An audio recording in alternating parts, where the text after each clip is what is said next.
out there in Podland.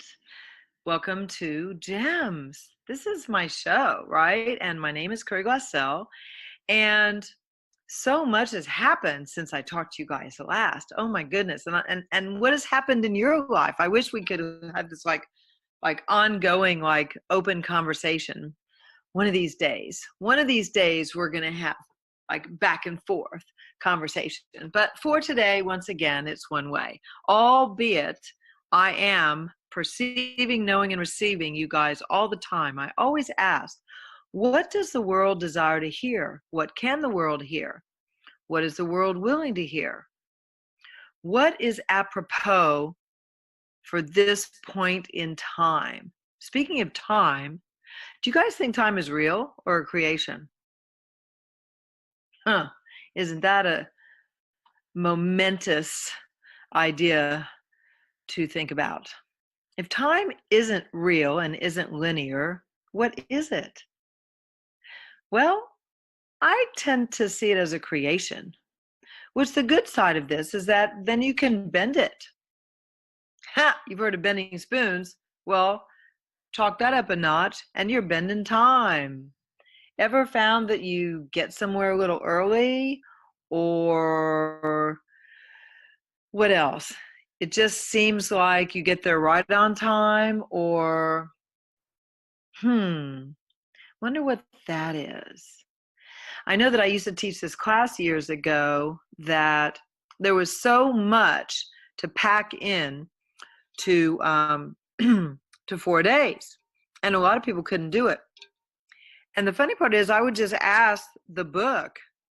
I would just ask, well, what would it take to finish this class with ease in 4 days? And literally, I would get through the whole book every single time. Never an issue. Not skip anything, do all the work, do all the homework, whatever it took.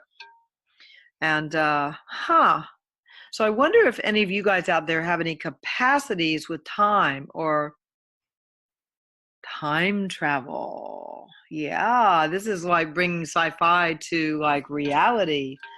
So have you ever driven somewhere and like got there sooner than you thought? Or I used to do this with my youngest son. I think he has a capacity that we're not really sure what it is, but we would be talking and singing and having a good time and headed from Houston to San Antonio. And the next thing you know, I mean, literally before 3 hours were up, we were on the other side of San Antonio. And I'm like, Sam, did we just pass San Antonio? Did you see San Antonio? Was there a sign saying, welcome to San Antonio? I mean, I swear, we did this in a couple of places, not just in Texas. And we finally realized that we were having so much fun together.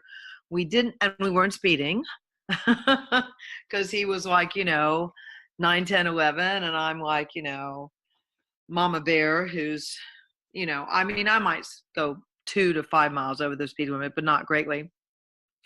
And whenever we two were alone together, we would always jump time. It was just so super cool.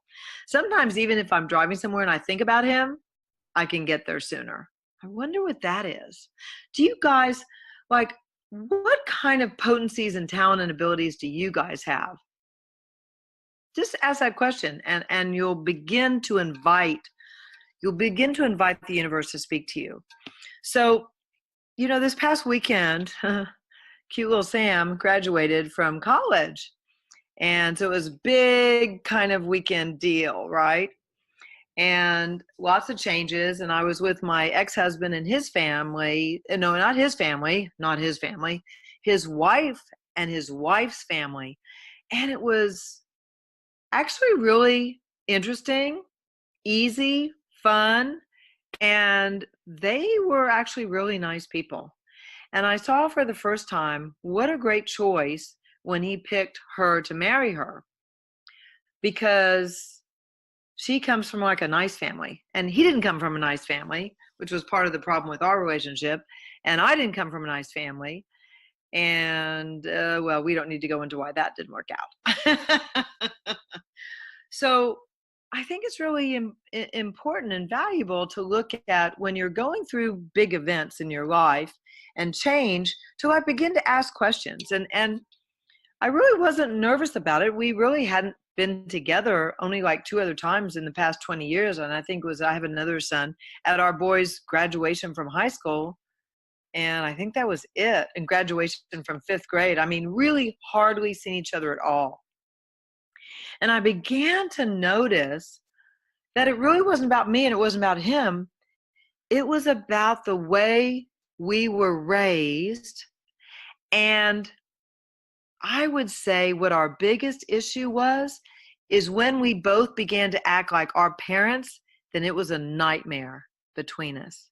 When I acted like my parents, it probably freaked him out. I mean, I would just guess. When he acted like his parents, it would totally freak me out because they weren't very nice. And the thing is, unless you begin to become aware of who and what you're doing, and you're willing to really look at your actions and your words, you automatically become your parents. You automatically become what you were raised around. Ooh, okay, scary thought, right? Well, maybe for some people. It was for me. And so I've spent 18 years really looking at, okay, how can I not become my parents? How can I be something different? And this is, what is that? What is something different than I already have been entrained to be? And so that in itself is a great question. What can you be that you have not been entrained to be? And the questions are the beginning of that change. And this is really uncomfortable, guys. This is like, I would say, consciousness 303. This is like almost grad school consciousness, right? When you are willing to be honest with yourself, this is the hugest jump. This is the hugest stepping stone to freedom for your entire future, your life, every single relationship. When you are willing to not lie to yourself. And this is something that came up over the weekend. I got to see through their eyes how, well, I was totally around her family, which was super cool. And I got to see how she functioned like her family. And then, of course, I live with that guy's family. And so I got to see how the ex was functioning. And then I'd see him shift a little bit because like it wasn't working for him. And then I'd see her kind of like go, oh, stop being so serious, you know? And it was so wonderful. And she was so good for him to bring him out of that seriousness. I couldn't do that because I was stuck in the same seriousness. So it was an extraordinary weekend. And this is, why am I talking about this? Because maybe there's someone out there who has just wanted to have a different future with relationships, a different future with your ex, a different future with your children, a different future with the way you deal with your life. And it may be really uncomfortable, but you really can, if you're willing to be honest with yourself, begin to take a look at these things and change anything and everything. Anyway, that was kind of a serious topic and kind of weird, I guess. But if you have any questions, please don't hesitate to write me, info@curryglassell.com. I would love to hear from you guys. I have another webinar coming up in July. But until then, right now, that's what I've got. And thank you so much for listening. And I hope to meet you one day. Bye-bye.